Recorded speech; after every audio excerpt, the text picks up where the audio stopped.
नमस्कार। आप live TV India के टेलीफोनिक इंटरव्यू में आज हमारे साथ डॉक्टर अवनीश यादव जी हैं, जो कांग्रेस के प्रवक्ता हैं। डॉक्टर जी, आपका बहुत बहुत स्वागत है। अवनीश भाई जी, बहुत बहुत धन्यवाद। जी, प्रधानमंत्री नरेंद्र मोदी राजस्थान में गए, पाकिस्तान पे बरसे, गुस्से में दिखे और साफ तौर पर उन्होंने ये कह दिया कि उनके रगों में खून नहीं, गर्म सिंदूर बह रहा है। कैसा कैसा देखते हैं इस शब्दों को? भाई, अब इसमें तो देखो दो बातें हैं जुनैद जी। पहली बात तो ये है कि प्रधानमंत्री का खून कैमरे के सामने ही क्यों गर्म होता है, जैसे ही कैमरा हटता है तो उनका खून ठंडा क्यों हो जाता है। और दूसरी बात ये है कि सिंदूर का जो अगर केमिकल देखा जाए, ये केमिस्ट लोग बताते हैं जो केमिस्ट्री के प्रोफेसर हैं जी। तो जो सिंदूर में केमिकल्स होते हैं, अगर वो केमिकल किसी आदमी की रगों में बहेंगे तो वो मानसिक रूप से बीमार हो जाएगा, विक्षिप्त हो जाएगा। अच्छा। तो लॉजिकली देखा जाए तो प्रधानमंत्री का ये कथन कहीं भी तर्कसंगत नहीं लगता। हाँ, भावनात्मक रूप से पब्लिक की भावनाओं को भड़काने के लिए, वोट में बदलने के लिए, राजनीति चमकाने के लिए बयान बड़ा अच्छा है। जिस तरीके से 2019 के चुनाव में इन्होंने बयान दिया था कि वोट सेना के नाम पे मिलना चाहिए, तो मुझे ऐसा लग रहा है ठीक उसी तरीके से अब ऑपरेशन सिंदूर की मार्केटिंग की जाएगी। जिस तरीके से बीजेपी के नेताओं ने, अभी आपने देखा होगा, तमाम जगह प्रधानमंत्री मोदी का पोस्टर और ऊपर ऑपरेशन सिंदूर और प्रधानमंत्री बकायदा सेना के वेशभूषा में। जी जी। तो ये वोटों की राजनीति हो रही है। यहाँ पे सेना को क्रेडिट नहीं दिया जा रहा है, यहाँ क्रेडिट प्रधानमंत्री को दिया जा रहा है, जबकि देश की सेना को क्रेडिट देना चाहिए। तो आप राजनीति और राष्ट्रीय सुरक्षा दोनों ही अलग अलग मामले हैं। तो जो ये वोटों की राजनीति की जा रही है देश की सेना के नाम पर, तो ये बड़ी शर्मनाक बात है। अरे भड़के तो प्रधानमंत्री, गुस्सा तो दिख ही रहा है ना उनका, तो ये क्या राजनीति? कैमरे के सामने गुस्सा दिख जाता है। जब ट्रम्प कुछ बोलता है तो प्रधानमंत्री का गुस्सा काफूर हो जाता है। सारा गुस्सा प्रधानमंत्री का कैमरे के सामने ही क्यों? ट्रम्प को तो वो लाल आंखें नहीं दिखा पाए, ना चीन को लाल आंखें दिखा पाए। चीन ने खुल के इसका पाकिस्तान का समर्थन किया, तो चीन को कहाँ लाल आंखें दिखाई प्रधानमंत्री ने? हाँ, तुर्की और इस्तांबुल और ये जो तमाम छोटे छोटे देश हैं, इनका सोशल मीडिया पे बॉयकॉट जरूर चल रहा है। अगर साहस है बीजेपी में, प्रधानमंत्री में और बीजेपी की आईटी सेल में, तो बॉयकॉट आप कीजिए ना, अमेरिका का बॉयकॉट कीजिए, चीन का बॉयकॉट कीजिए, तब हम मानेंगे कि हाँ भाई, विश्व गुरु बना दिया है आपने देश को। डोनाल्ड ट्रम्प तो कहते हैं थक रहेंगे, युद्ध मैंने बंद करा दिया। डोनाल्ड ट्रम्प आपकी पूरे विश्व में बेइज्जती कर रहे हैं और आप उसको काउंटर नहीं कर पा रहे हैं। इधर जो विदेश मंत्री जयशंकर जी का बयान है, वो भी कई मायने में बहुत ही पेचीदा और बड़ा ही अजीब बयान है कि वो कह रहे हैं कि साहब हमने पहले इन्फॉर्म कर दिया था कि साहब बम गिरेंगे और युद्ध होगा और आप तैयार रहना।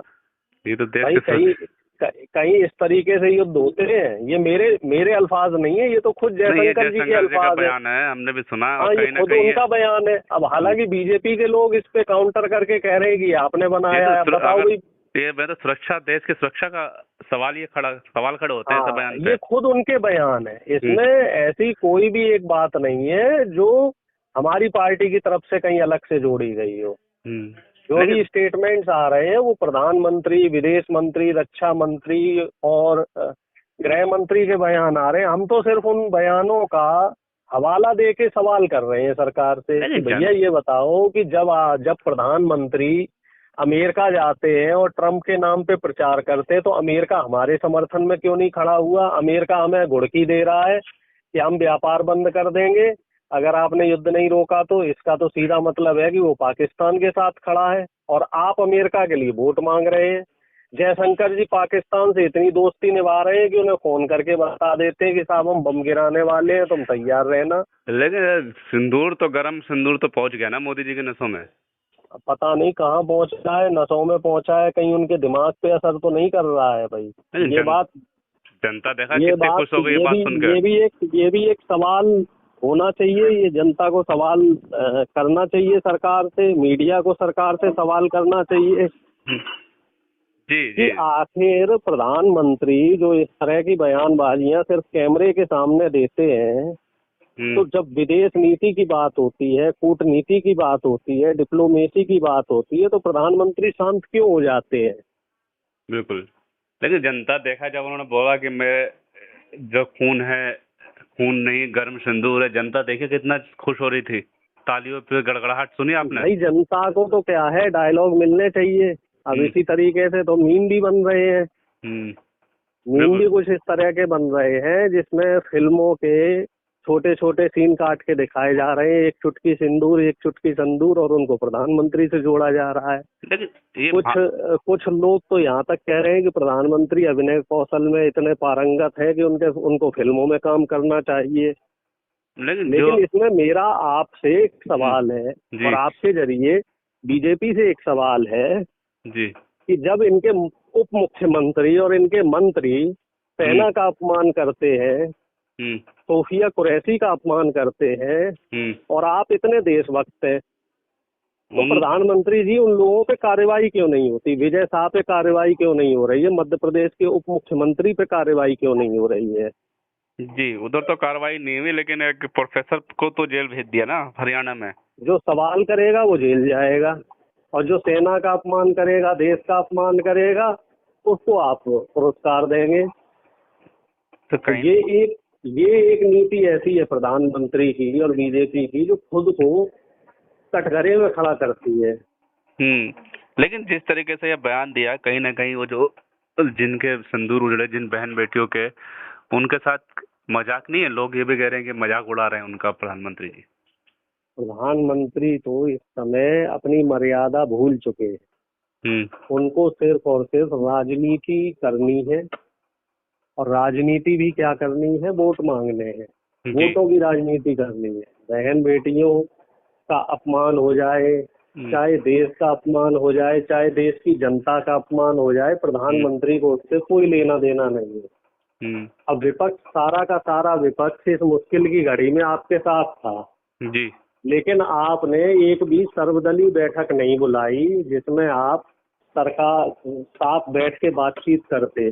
2 सर्वदलीय बैठकें हुई, उसमें प्रधानमंत्री गायब रहे, और जब सीज फायर का निर्णय हुआ तो आपने विपक्ष को भी साथ में क्यों नहीं लिया? तो कई ऐसे सवाल हैं जिन पे जब संसद का सत्र शुरू होगा तो हम इन पे बात करेंगे। हालांकि इन्होंने विशेष सत्र तो अभी तक बुलाया नहीं है, और जो डेलीगेशन भी भेजा है वो अपने हिसाब से भेज दिया है। हमसे जो नाम मांगे थे तो वो नाम तो इन्होंने कंसीडर नहीं किए, इन लोगों ने अपने हिसाब से डेलीगेशन भेज दिया है।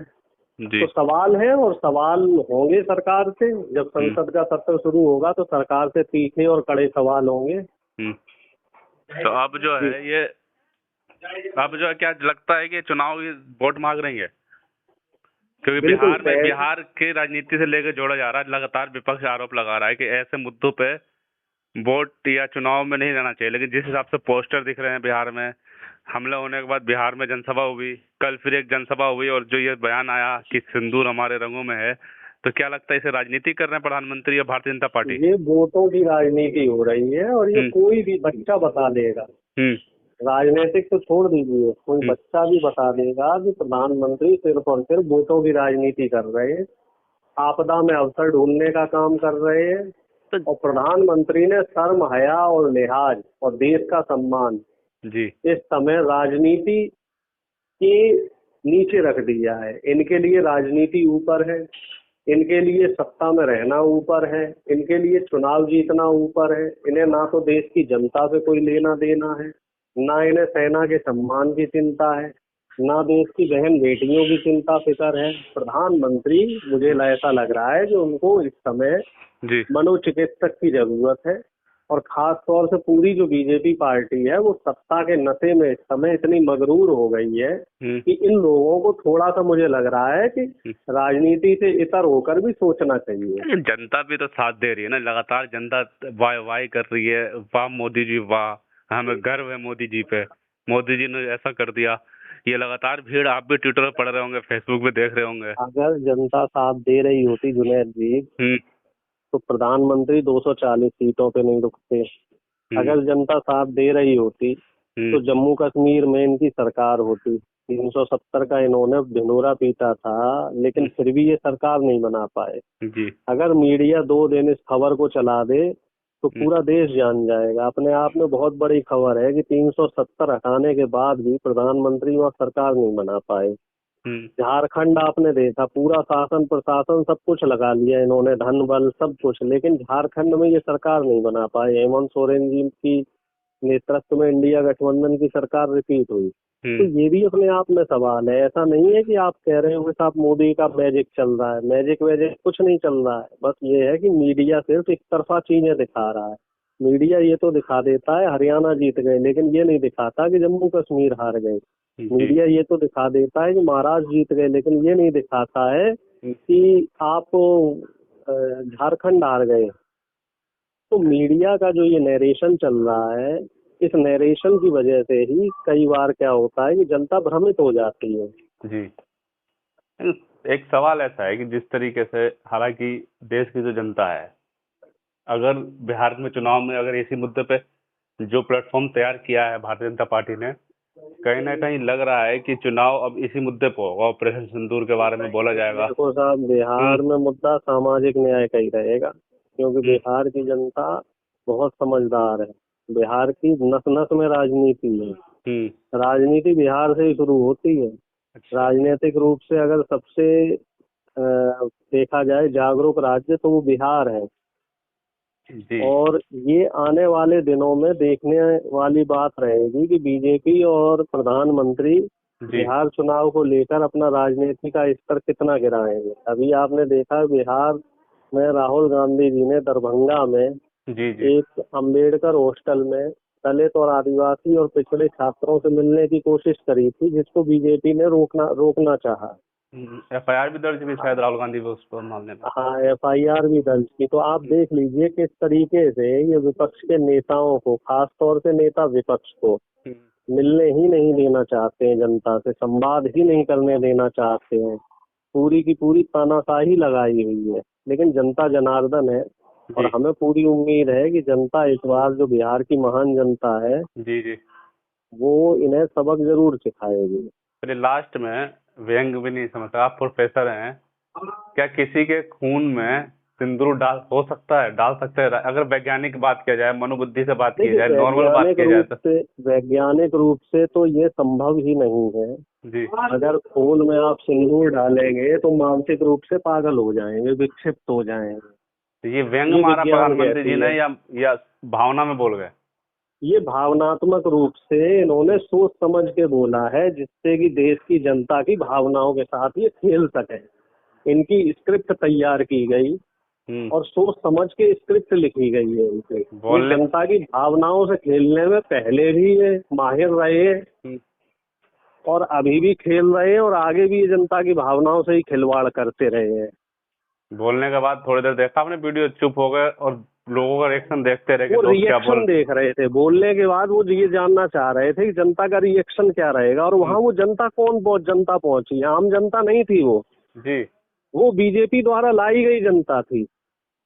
प्रधानमंत्री के जहाँ भी प्रोग्राम होते हैं तो वहाँ पे जो बीजेपी के नेता हैं उन लोगों को जिम्मेदारी दी जाती है कि आपको भीड़ लानी है जी। तो प्रायोजित जनता थी। प्रायोजित जनता के प्रायोजित कार्यक्रम में प्रायोजित डायलॉग बोला गया और उस पे प्रायोजित तालियां बजी, जिसे मीडिया ने प्रायोजित तरीके से चलाया। सब कुछ स्पॉन्सर्ड था, सब कुछ पहले से स्क्रिप्टेड था जी।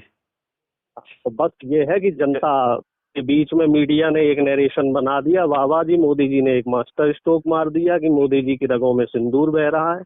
चलिए ठीक है, बहुत बहुत शुक्रिया समय देने के लिए आपको। और जनता से भी हम जानना चाहेंगे कि जो प्रधानमंत्री का ये जो बयान है कि उनके रंगों में सिंदूर बह रहा है, गर्म सिंदूर बह रहा है, ठंडा भी नहीं, तो किस तरीके से देखते हैं आप लोग? क्या ये बयानबाजी बिहार चुनाव को लेकर काम आएगी या बिहार चुनाव में इसका कोई असर नहीं पड़ेगा? आप हमें जरूर अपने बयान, अपने विचार कमेंट बॉक्स में जरूर रखें। तब तक के लिए धन्यवाद। धन्यवाद डॉक्टर साहब। जी धन्यवाद भाई। ओके।